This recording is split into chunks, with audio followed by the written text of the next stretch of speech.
के 5 साल बाद का सीन दिखाया जाता है, जहाँ पर हम एक आइलैंड को देखते हैं जो कि कॉन्ग का घर था असल में। और यहाँ पर हम देखते हैं कि कॉन्ग का साइज अब पहले से काफी बड़ा हो गया है। इसके बाद कॉन्ग सोकर उठता है और पानी में काफी एंजॉय करता है। वहीं पर हम एक छोटी बच्ची को देखते हैं जो कॉन्ग को काफी अच्छी लगती थी। वो दोनों काफी अच्छे फ्रेंड्स भी थे और कॉन्ग उस बच्ची की कोई बात नहीं टालता था, उसकी सारी बातें मानता था। लेकिन ये बच्ची ना तो बोल सकती है और ना ही कुछ सुन सकती है। और यहाँ पर हम कॉन्ग को बहुत ज्यादा अग्रेसिव पाते हैं। कॉन्ग बहुत ज्यादा गुस्से में होता है और वो एक ट्री को खेड़कर आसमान की तरफ फेंकता है, जिससे एनर्जी वॉल टूट जाती है। और यहाँ पर हम ये जान पाते हैं कि असल में कॉन्ग को इस टाउन के नीचे रखा गया था ताकि गॉडजिला फिर से वहाँ पर ना आ जाए, क्योंकि ये दोनों टाइटन्स एक दूसरे को फील कर सकते हैं तो कहीं ये दोबारा से न लड़ पड़े। अब क्योंकि कॉन्ग पहले से काफी बड़ा हो गया था साइज में, इसीलिए डिसाइड किया जाता है कि उसे यहाँ से कहीं और शिफ्ट कर दिया जाएगा। इसके बाद हमें एक लड़का दिखाया जाता है जो कि एक कंपनी के लिए काम करता था और वो बेसिकली एक हैकर भी था। और जिस कंपनी में वो काम करता था वो काफी मॉडर्न चीजें बनाया करती थी, लाइक मशीन्स, रोबोट्स एक्सेट्रा। लेकिन उस हैकर को अपनी कंपनी पर थोड़ा बहुत डाउट होता है कि कंपनी कोई ऐसी चीज बना रही है जो नहीं बनानी चाहिए, इसीलिए वो कंपनी का सारा डाटा हैक कर लेता है, जिससे उसे पता चलता है कि ये कंपनी किसी काफी बड़े ऑब्जेक्ट को हांगकांग शिफ्ट कर रही है। लेकिन तभी वहाँ पर अलार्म बजने लगता है और ये गॉडजिला के आने का अलार्म था। देखते ही देखते गॉडजिला समंदर से बाहर निकल आता है। बाहर आते ही वो सब कुछ डिस्ट्रॉय करने लग जाता है। किसी को भी समझ नहीं आ रहा था कि आखिर गॉडजिला सबको क्यों मारता जा रहा है, क्योंकि वो तो एक ऐसा टाइटन है जो इंसानों को सेव करता है, उनकी जान बचाता है। यहाँ पर हम ये जान पाते हैं कि गॉडजिला के पास एक पावर है और वो पावर न्यूक्लियर पावर है। और गॉडजिला अपनी न्यूक्लियर पावर का इस्तेमाल करके पूरी कंपनी को डिस्ट्रॉय कर देता है। इसके बाद ये न्यूज पूरी दुनिया में वायरल हो जाती है कि गॉडजिला आ चुका है। लेकिन इस बार वो चेंज होकर आया है, पहले जैसा नहीं रहा। यानी पहले वो इंसानों को बचाता था, लेकिन अब वो अग्रेसिव है और गुस्से में सबको मारता जा रहा है। कंपनी का ऑनर न्यूज में सबको बता रहा होता है कि हमारी कंपनी एक प्रोजेक्ट पर काम कर रही है। वो बहुत जल्द एक ऐसे डिवाइस बनाने में कामयाब हो जाएंगे कि जिससे गॉडजिला का मुकाबला हो सकता है। इस न्यूज को एक लड़की भी देख लेती है जिसका नाम होता है मेडिसन। लेकिन यहाँ पर मेडिसन इस बात पर एग्री नहीं करती कि गॉडजिला गुस्से में आया है, क्योंकि वो गॉडजिला को बहुत अच्छे से जानती थी। इसीलिए वो इस न्यूज को सिर्फ एक बकवास समझती है, क्योंकि उसका मानना था कि गॉडजिला कभी भी किसी को नुकसान नहीं पहुंचा सकता, बल्कि वो इंसानों की हेल्प करता है, उनकी जान बचाता है। मेडिसन अपने फादर के पास जाकर उन्हें समझाने की कोशिश करती है कि गॉडजिला कभी भी ऐसा नहीं कर सकता और उसके साथ जरूर कुछ ना कुछ किया गया है। लेकिन मेडिसन के फादर उसे समझाने की कोशिश करते हैं कि देखो बेटा, ये सारे क्रिएचर्स, ये सारे टाइटन्स इंसानों की तरह ही होते हैं, यानी इनका मूड चेंज हो सकता है। अब देखो गॉडजिला भी चेंज हो गया है और वो इंसानों को मारता जा रहा है। इसके बाद मेडिसन वहाँ से चली जाती है और वो उस हैकर की ऑनलाइन ऑडियो सुनती है। वो हैकर असल में गॉडजिला के बारे में एक ऑनलाइन ऑडियो अपलोड करता है। यहाँ पर मेडिसन डिसाइड करती है कि वो जाकर उस हैकर से मिलेगी और जाकर उससे सारी बात पूछेगी कि आखिर ये चक्कर किया है, गॉडजिला अग्रेसिव क्यों हो गया है और उसने उस कंपनी को क्यों डिस्ट्रॉय किया। इसके बाद कंपनी का ओनर एक सीनियर डॉक्टर नेथन से जाकर मिलता है। डॉक्टर नेथन असल में एक साइंटिस्ट भी होते हैं। कंपनी का ओनर डॉक्टर नेथन को बताता है कि आपका जो कॉन्सेप्ट था हॉलो अर्थ वाला, वो बिल्कुल सही था और ये वो जगह थी जहाँ पर टाइटन्स पैदा होते हैं। असल में डॉक्टर नेथन ने एक बुक लिखी थी जिसमें उन्होंने लिखा था कि जमीन के अंदर एक और जमीन भी है जिसका नाम हॉलो अर्थ है। ये छुपी हुई है और किसी को नजर नहीं आती और असल में ये अर्थ टाइटन्स की एनर्जी का सोर्स है। वहीं पर कंपनी का ओनर डॉक्टर नेथन को एक और आदमी से भी मिलवाता है। कंपनी का ओनर डॉक्टर नेथन को बताता है कि हमने हॉलो अर्थ के अंदर ही एनर्जी का एक सोर्स ढूंढ लिया है। अब यहाँ पर हम ये बात तो जानते नहीं कि हॉलो अर्थ आखिर एग्जिस्ट कहाँ पर करती है। हॉलो अर्थ असल में हमारी जमीन के नीचे है और जिस तरह हम सूरज से एनर्जी लेते हैं और सेम उसी तरह हॉलो अर्थ में एक एनर्जी सोर्स है जिससे ये सारे टाइटन्स एनर्जी लेते हैं। और अगर ये लोग उस एनर्जी सोर्स को ढूंढने में कामयाब हो गए तो ये गॉडजिला का मुकाबला भी कर पाएंगे।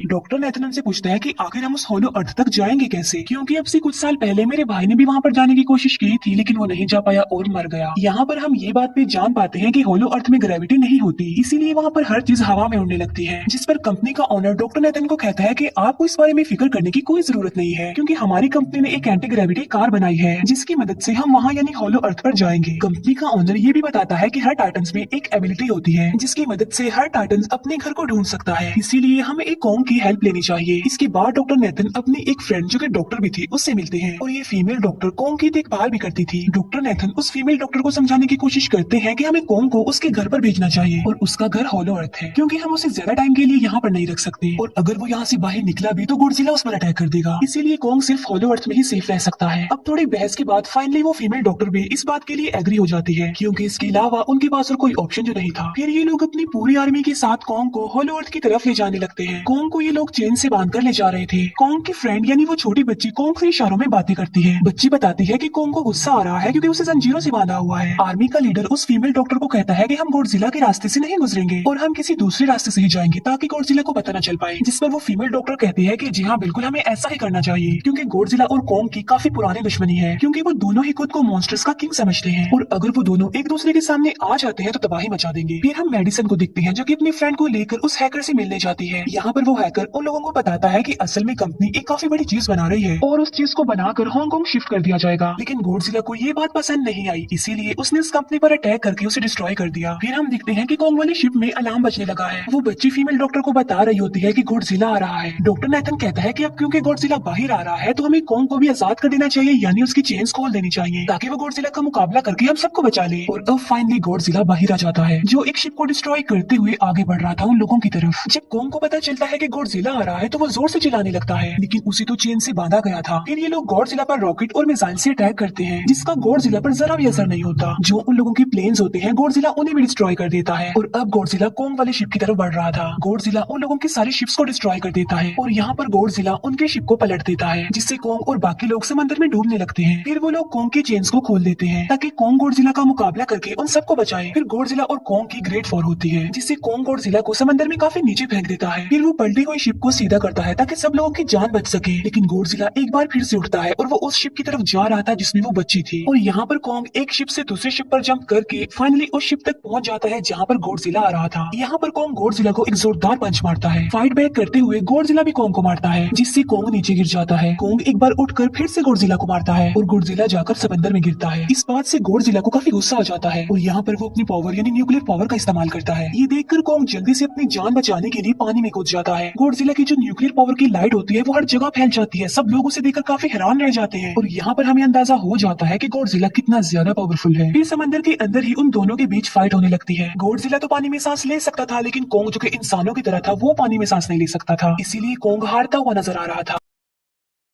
फिर गॉडजिला कोंग को मारने के लिए उसे समंदर की गहराइयों में लेकर जा रहा होता है। वो फीमेल डॉक्टर कहती है कि हमें जल्द से जल्द कोंग की हेल्प करनी चाहिए वरना गॉडजिला उसे मार डालेगा। फिर ये बहुत सारे मिसाइल को समंदर में ब्लास्ट कर देते हैं, जिससे होता ये है कि कोंग अपनी जान बचाने के लिए बाहर आ जाता है। फिर डॉक्टर नेथन ऑर्डर देते हैं कि सब कुछ ऑफ कर दो, सारे इंजन सारी मशीन को शट डाउन कर दो, ताकि गॉडजिला ये समझे कि हम लोग हार चुके हैं और मर चुके हैं। और तब ये लोग सारी चीजों को शट डाउन कर देते हैं। तब गॉडजिला कोंग को गुस्से में देखता है और फिर वहाँ से चला जाता है। फीमेल डॉक्टर कहती है कि अगर हम आगे बढ़े तो गॉडजिला हमें फिर से फेल करके हम लोगों पर अटैक कर देगा, तो अब हम कैसे आगे बढ़े और हम कोंग को कैसे ले जाएंगे। जिस पर डॉक्टर नेथन कहते हैं कि हम कोंग को उड़ा कर लेकर जाएंगे। दूसरी तरफ हम देखते हैं कि मेडिसिन अपने फ्रेंड्स के साथ उस कंपनी में घुस गई है, ये चेक करने के लिए कि आखिर ये कंपनी कौन सी चीज बना रही है जिस पर गॉडजिला को गुस्सा आया और उसने अटैक कर दिया। वहाँ पर उन लोगों को एक काफी बड़े एनिमल के अंडे भी मिलते हैं और फिर जैसे ही उन लोगों को अंडे मिलते हैं उनका डोर लॉक्ड हो जाता है। असल में जहाँ ये लॉक्ड हो जाते हैं वो एक मशीन होती है जो इन लोगों को अंडों समेत काफी तेजी से हांगकांग लेकर जा रही थी। फिर हम देखते हैं कि हेलीकॉप्टर्स के जरिए पूरी आर्मी कोंग को होलो अर्थ के पास पहुंचाने में कामयाब हो जाती है। वो लोग कोंग को कहते हैं कि वो होलो अर्थ वाली केव में चला जाए, लेकिन कोंग वहाँ पर जाने के लिए इनकार कर देता है। फिर ये लोग डिसाइड करते हैं कि वो उस बच्ची के थ्रू कोंग को कहेंगे कि वो वहाँ पर चला जाए, क्योंकि कोंग उस बच्ची की कोई बात नहीं टालता था। साथ में कोंग को ये भी कहा जाएगा कि आपकी फैमिली भी वहाँ पर है, आप जैसे और भी क्रिएचर्स हैं वहाँ पर। और यहाँ पर कोंग उस केव में जाने के लिए एग्री हो जाता है और यहाँ पर कोंग उस होलो अर्थ वाली केव में चला जाता है। और ये लोग भी अपनी एंटी ग्रेविटी कार की मदद से कोंग के पीछे पीछे जाते हैं। होलो अर्थ एक अलग तरह की दुनिया थी। अब क्योंकि उन लोगों के पास एंटी ग्रेविटी कार्स थी, इसीलिए उनकी जान बच जाती है। और होलो अर्थ में अलग अलग तरह के मॉन्स्टर्स भी थे और तभी एक फ्लाइंग मॉन्स्टर उनकी एंटी ग्रेविटी कार पर अटैक कर देता है। वो मॉन्स्टर उस बच्ची पर भी अटैक करने वाला होता है, लेकिन कोंग उस मॉन्स्टर को पकड़ लेता है और उसे मार डालता है और बाद में उस मॉन्स्टर का सर ही धड़ से अलग कर देता है। इसके बाद कोंग तेजी से आगे बढ़ने लगता है, जबकि बाकी सब भी कोंग के पीछे पीछे जाते हैं। अब होलो अर्थ पर ग्रेविटी ना होने की वजह से वहाँ के सारे पत्थर हवा में उड़ रहे होते हैं। मेडिसिन और उसके फ्रेंड्स हांगकांग पहुंच जाते हैं और यहाँ पर उन लोगों को उस कंपनी के सीक्रेट वेपन के बारे में पता चल जाता है। गॉडजिला को मारने के लिए इस कंपनी ने एक और गॉडजिला बनाया है और इस नए गॉडजिला का नाम होता है मेगा गॉडजिला। और इस मेगा गॉडजिला को कंट्रोल करने वाला वो आदमी होता है जिसे उस कंपनी के ऑनर ने डॉक्टर नेथन से मिलवाया था। मेगा गॉडजिला की पावर्स को चेक करने के लिए वहाँ पर एक स्कल क्रॉलर को छोड़ दिया जाता है। मेगा गॉडजिला यहाँ पर अपनी पावर्स का इस्तेमाल करके स्कल क्रॉलर को मार डालता है, लेकिन यहाँ पर एक गड़बड़ हो जाती है और वो ये कि उन्हें मेगा गॉडजिला को चलाने के लिए और ज्यादा पावर चाहिए थी और वो पावर सिर्फ और सिर्फ होलो अर्थ में थी। और यही वजह थी कि कंपनी का ऑनर उस एनर्जी सोर्स उस पावर को ढूंढ रहा था ताकि वो मेगा गॉडजिला को दोबारा से जिंदा कर सके। इसके बाद हम देखते हैं कि मेगा गॉडजिला एक्टिवेट हो गया है। मेगा गॉडजिला के जिंदा होते ही गॉडजिला उसे फील कर लेता है और इसीलिए वो हांगकांग जहाँ पर वो मेगा गॉडजिला था उसी तरफ बढ़ने लगता है। होलो अर्थ दिखने में काफी खूबसूरत थी और होलो अर्थ में जो एनर्जी सोर्स था वो एक पहाड़ में था। कोंग उस पहाड़ की तरफ जाता है और उसके डोर को ओपन कर देता है और जोर से दौड़ता है। कोंग को वहाँ पर एक वेपन मिल जाता है जो कि एक एक्स थी और ये एक्स कोई नॉर्मल एक्स नहीं होती, बल्कि ये गॉडजिला की बॉडी से बनाई गई होती है जो कि बहुत पावरफुल होती है। कोंग उस एक्स को लेकर एक जगह पर बैठ जाता है बिल्कुल किंग की तरह। गॉडजिला जो कि हांगकांग पहुंच गया था और अब वो मेगा गॉडजिला की तरफ बढ़ रहा था। जिससे सब लोग अपनी जान बचाने के लिए इधर उधर भागने लगते हैं। दूसरी तरफ कोंग को एनर्जी सोर्स भी मिल जाती है और यहाँ पर उसे ये भी पता चलता है कि एनर्जी सोर्स उसकी एक्स को भी चार्ज कर सकता है, क्योंकि उसकी एक्स चार्ज होने के बाद ही चल सकती है और चार्ज होने के बाद वो और ज्यादा पावरफुल हो जाती है। गॉडजिला को ये बात भी पता चल जाती है कि होलो अर्थ में कोई आया है, जिससे गॉडजिला अपनी न्यूक्लियर पावर जमीन पर मारता है, जिससे वो न्यूक्लियर पावर जमीन को फाड़ती हुई कोंग के पास पहुंच जाती है।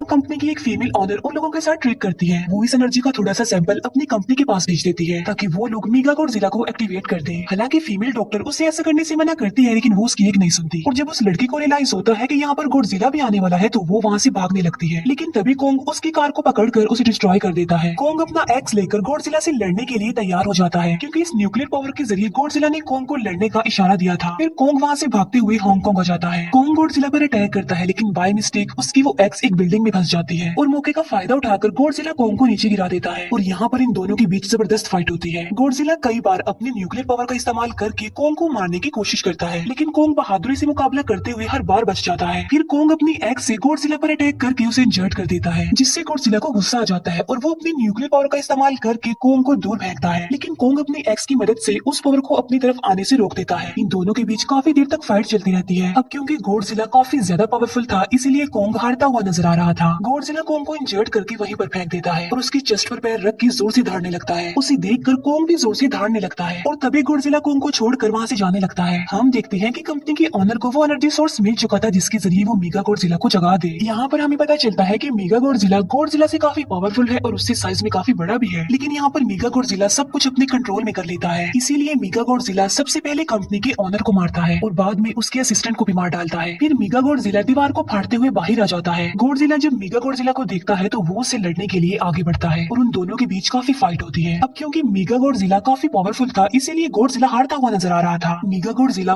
को बहुत ज्यादा मारता है और उसे नीचे गिरा देता है। मेडिसन और वो हैकर मेगा गॉडजिला की पावर्स को ऑफ करने की कोशिश करते हैं, लेकिन वहाँ पर सारी मशीन्स में कोड्स लगे हुए थे। दूसरी तरफ हमें कोंग दिखाया जाता है, जो कि लड़ने की वजह से काफी इंजर्ड हो गया था और उसकी हालत काफी खराब थी और वो ऑलमोस्ट मरने ही वाला था। वो बच्ची कोंग की हार्ट बीट सुनती है तो सबको बताते हैं कि कोंग की हार्ट बीट आहिस्ता आहिस्ता कम होती जा रही है, जिस पर डॉक्टर नेथन कहते हैं कि हमें कोंग को बचाने के लिए उसे एक काफी बड़ा इलेक्ट्रिक शॉक देना होगा और ये लोग कोंग को शॉक उसी एंटी ग्रेविटी कार से देते हैं, जिससे कोंग को काफी बड़ा झटका लगता है और वो दोबारा से उठकर खड़ा हो जाता है। वो बच्ची इशारों में कोंग को कहती है कि देखो गॉडजिला हमारा दुश्मन नहीं है, वो हमारा फ्रेंड है, इसीलिए जाओ और उसकी हेल्प करो। तब कोंग गॉडजिला को बचाने के लिए चला जाता है। मेगा गॉडजिला अपनी न्यूक्लियर पावर का इस्तेमाल करके गॉडजिला को बस मारने ही वाला होता है कि तभी वहाँ पर कोंग आ जाता है और कोंग यहाँ पर गॉडजिला को बचा लेता है। गॉडजिला फौरन समझ जाता है कि मुझे और कोंग को साथ मिलकर लड़ना चाहिए, लेकिन मेगा गॉडजिला इतना ज्यादा पावरफुल था कि वो इन दोनों पर भारी पड़ रहा था। कोंग को अपनी एक्स नजर आती है, लेकिन मुसीबत की बात तो ये है कि वो चार्ज नहीं होती, लेकिन कोंग फिर भी उस एक्स से मेगा गॉडजिला पर अटैक कर देता है। लेकिन मेगा गॉडजिला कोंग को मारता है और वो कोंग को बस मारने ही वाला होता है कि तभी कोंग उसे ऐसा करने से रोक लेता है। अब क्योंकि मेडिसिन और उस हैकर से वो मशीन बंद नहीं हो रही थी जिससे मेगा गॉडजिला की पावर्स को कम किया जाए, इसीलिए वो गुस्से में आकर उस मशीन पर पानी डाल देते हैं, जिससे मेगा गॉडजिला थोड़ी देर के लिए ऑफ हो जाता है और इसी बात का फायदा उठाकर गॉडजिला अपने न्यूक्लियर पावर के जरिए कोंग की उस एक्स को चार्ज कर देता है और अब कोंग के पास पावर आ चुकी थी, इसीलिए वो मेगा गॉडजिला को तबाह बर्बाद करके रख देता है। उसकी हाथ पैर तोड़ देता है और उसके सारे बॉडी के पार्ट्स अलग अलग कर देता है और लास्ट में वो मेगा गॉडजिला का सर भी उखेड़ कर फेंक देता है। अब क्योंकि मेगा गॉडजिला मर चुका था तो सब कुछ नॉर्मल हो जाता है, लेकिन तभी गॉडजिला फिर से खड़ा हो जाता है और कोंग भी अपनी एक्स लेकर गॉडजिला से लड़ने के लिए तैयार हो जाता है। अब क्योंकि उन दोनों ने एक दूसरे की हेल्प की थी, इसीलिए वो नहीं लड़ते। गॉडजिला वापस समंदर में चला जाता है जहाँ से वो आया था और जबकि कोंग अब हमेशा के लिए होलो अर्थ में चला गया है और कोंग उस छोटी बच्ची को भी अपने साथ वहाँ पर ले गया है और इसी के साथ ही इस मूवी का यहीं पर एंड हो जाता है।